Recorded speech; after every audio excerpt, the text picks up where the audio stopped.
Good morning students, मैं मनीषा कुमारी और आप सभी का मेरे विज्ञान गुरु चैनल में बहुत स्वागत है। आप लोग खेतों में घूमने जाते होंगे, वहां देखे होंगे आप लोग कि कुछ लोग अपने फसलों के अंदर से बैठ के कुछ घास फूस निकालते नजर आते हैं। तो वो जो घास फूस है वो हमारा खरपतवार है। ठीक है, खरपतवार कहलाता है। तो आज का हमारा टॉपिक है खरपतवार से सुरक्षा।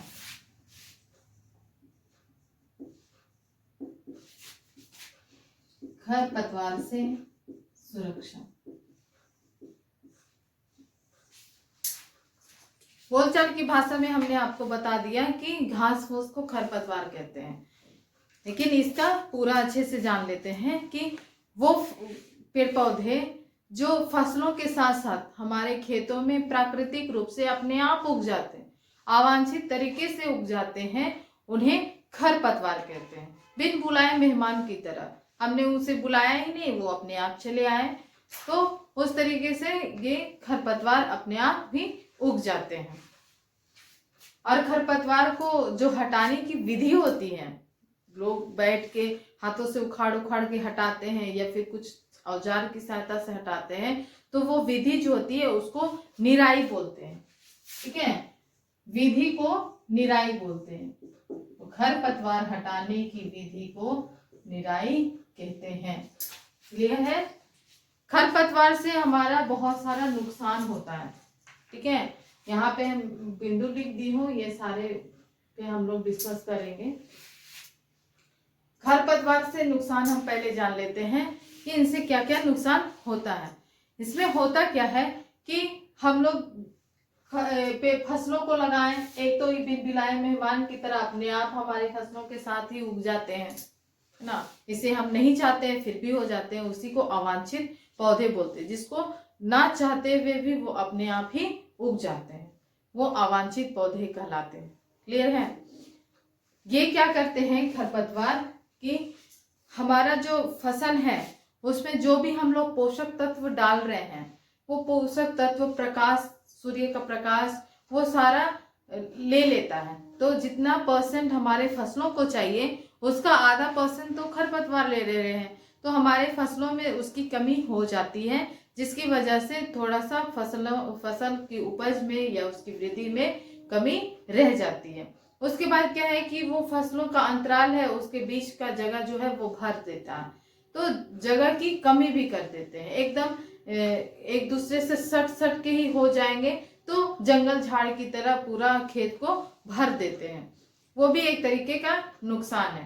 प्लस ये फसलों के साथ साथ वृद्धि करते हैं और वृद्धि करके हमारे फसलों को दबा देते हैं, जिससे हमारे फसल जो है वो वृद्धि करने से रह जाते हैं। वो वृद्धि उतनी नहीं कर पाते हैं जितनी वृद्धि उसको करनी होती है। और कटाई में भी वो बाधा डालते हैं। काटना है हमको अपना फसल जो हमने लगाया, तो साथ साथ वो भी कट जा रहे हैं। और जब वो कट जा रहे हैं तो वो हमारे मनुष्य जाति और हमारे जीव जंतु जितने भी हैं वो सब के लिए एक जहर का काम करता है, विषैला हो जाता है वो चीज। तो अगर वो फसल के साथ साथ ही हम अनाज में चला गया तो वो जहर का काम करेगा, विषैला पदार्थ हो जाता है। क्लियर है? यहाँ पे नुकसान क्या क्या हो रहा है। फिर है उस खरपतवार को नियंत्रण करने का तरीका होता है। उसमें क्या करते हैं कि कुछ लोग मिट्टी गीली है तो हाथ से ही निकाल देते हैं, जड़ सहित निकाल के हटा देते हैं, ताकि वहां पे अगला खरपतवार ना उपजे, है ना। तो उस तरीके से भी हटाते हैं। और जब वो नहीं होता है तो उसके लिए हैरो औजार का इस्तेमाल करते हैं ना। हैरो या खुरपी का इस्तेमाल किया जाता है। इसका इस्तेमाल करके खरपतवार को हटाया जाता है। भूमि की ऊपरी सतह तक ही काट के हटा देते हैं, ताकि जब उसका उगने में जितना देर लगेगा उतना में आपका फसल जल्दी बड़ा हो जाएगा। इसका उदाहरण है, खरपतवार का उदाहरण है मोथा, बगुआ, हिरणखुरी, ये सारे एग्जाम्पल्स हैं, है ना, जो खरपतवार हैं।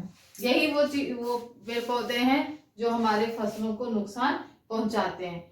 और ये सारा चीज जो है खरपतवार, वो औजार से नियंत्रण नहीं हो रहा है, हाथ से भी उखाड़ने नहीं सक रहे हैं, उसमें बहुत ज्यादा मेहनत है, तो वो सारे चीज अगर नहीं कर पा रहे हैं तो उसके लिए कुछ रसायन पदार्थ का इस्तेमाल भी करते हैं। तो उन रासायनिक पदार्थ जिसका इस्तेमाल खरपतवार को हटाने के लिए किया जाता है वो खरपतवार नाशी कहलाता है।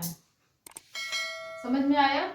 वो पदार्थ, वो रासायनिक पदार्थ जिसका इस्तेमाल खरपतवार को हटाने के लिए किया जाता है वो खरपतवार नाशी कहलाता है। खरपतवार नाशी का भी उदाहरण है 2,4-D ब्यूटोक्लोर, और ये उदाहरण है, और एक और है MCPA। अब बोलेंगे कि MCPA क्या होता है, तो इसका भी फुल फॉर्म बता देते हैं, 2-मिथाइल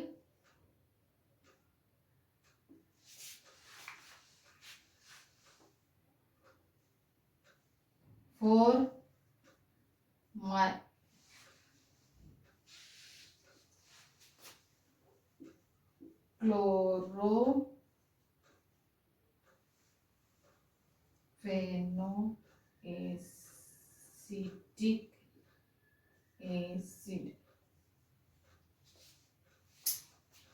ठीक है, ये MCPA का एक फुल फॉर्म है।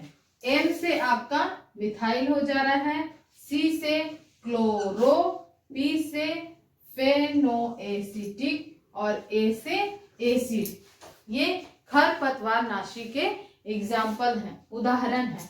खरपतवार नाशी कब छिड़कते हैं, ये सबसे महत्वपूर्ण बात है जिसको जानने की बहुत ज्यादा आवश्यकता है। तो खरपतवार नाशी उस समय डालेंगे खेतों में जब हमारे पौधे बढ़ रहे होंगे, है ना, जब वो बढ़ रहे होंगे, उसमें अन्न नहीं आया होगा, बीजों का उत्पादन नहीं हुआ होगा, उसी समय खरपतवार नाशी को पूरे खेतों में छिड़क दिया जाता है, छींट दिया जाता है, डाला जाता है। किसकी सहायता से? स्प्रेयर की सहायता से। स्प्रेयर, जिसको फुहारा भी बोलते हैं, इसकी सहायता से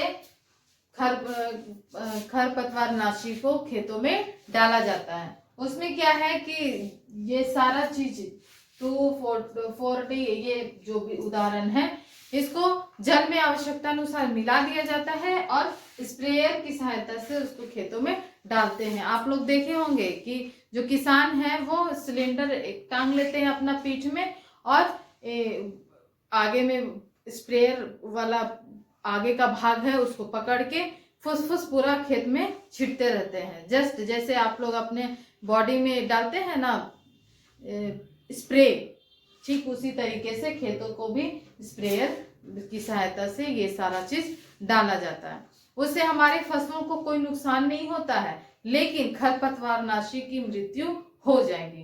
खरपतवार नाशी पौधे जो हैं वो मर जाएंगे, हट जाएंगे, खेतों से खत्म हो जाएंगे। तो इस तरीके से खरपतवार नाशी का इस्तेमाल किया जाता है। प्लस खरपतवार नाशी को इस्तेमाल करते समय को सावधानी भी बरतना है, क्योंकि ये रासायनिक पदार्थ है ना, केमिकल चीज है, तो कुछ भी नुकसान हमारे शरीर को हो सकता है। उसमें क्या है कि जब आप स्प्रेयर का यूज कर रहे हैं तो उस समय नाक और मुंह दोनों रुमाल से या फिर कोई कपड़ा से, अब तो मास्क भी आ गया है, तो मास्क इस्तेमाल करके इसको डाला जाएगा। ठीक है, स्प्रेयर की सहायता से डालेंगे। नाक मुंह को हमेशा बंद करके रखना है ताकि हमारे शरीर में श्वसन की सहायता से वो बॉडी के अंदर प्रवेश ना कर पाए। ठीक है, क्योंकि सांस तो नाक से लेते हैं, लेकिन जब जुकाम रहता है तो आप तो मुंह खोल के ही सांस लेते हैं, तो दोनों तरीके से श्वसन की क्रिया होती है, लेकिन बहुत कम चांसेस होता है मौत से श्वसन लेना। ठीक है, तो ये सावधानी बरतनी बहुत ज्यादा जरूरी है। तो ये था हमारा खरपतवार से सुरक्षा।